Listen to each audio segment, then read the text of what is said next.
रवा माली साल के बजट के हवाले से माहिरीन इक्तिसादियात समझते हैं कि आम आदमी के लिए बजट में आमदन, टैक्स, महंगाई और सब्सिडी नकात अहम हैं। लेकिन पहला नुक्ता ये है कि बजट IMF अहदाफ के मुताबिक है या नहीं, क्योंकि IMF से इमदाद मिलने की उम्मीद की वजह से आइंदा माली साल के वफाकी बजट में 2.4 अरब डॉलर की मुतवक्को इमदाद को शामिल किया गया है। लेकिन IMF से अब तक मुआहिदा तय नहीं पाया।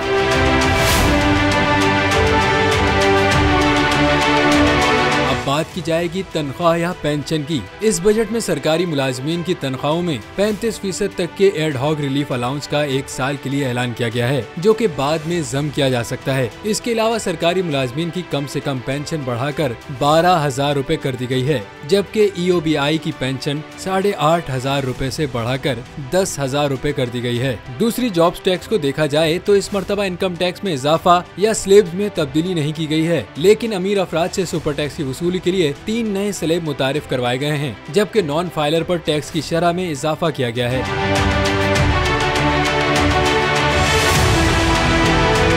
बाहर खाना खाने के लिए डेबिट कार्ड के इस्तेमाल पर 10% रियायत दी गई है। जनरल सेल्स टैक्स में फिलहाल किसी किस्म की तब्दीली नहीं की गई। जहां तक सब्सिडी की बात है तो आइंदा माली साल के बजट में बिजली, गैस और दीगर शोबों पर सब्सिडी के लिए 1074 अरब रुपए मुख्तस किए गए हैं। पहला और आखिरी नुक्ता महंगाई का है, जिसके बारे में माहिरीन का कहना है कि IMF ने पाकिस्तान में महंगाई की शरह जून 2024 तक वापस 16% तक आने की जो पेशगोई की है, लेकिन इसकी कामयाबी भी IMF प्रोग्राम और बैरूनी फाइनेंसिंग की बहाली के साथ जुड़ी है।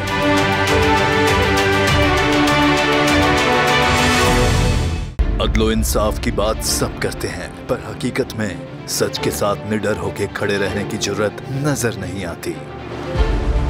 बोल ने तश्कील दी 10 कोर्ट रिपोर्टर्स की टीम, जो केस की बेस तक जा पहुंचे। पैनल पे सफे अव्वल के legal experts, court round up, Neelam Arshad के साथ सिर्फ बोल पे। सब्सक्राइब करें और बेल दबाएं ताकि कोई खबर रह न जाए।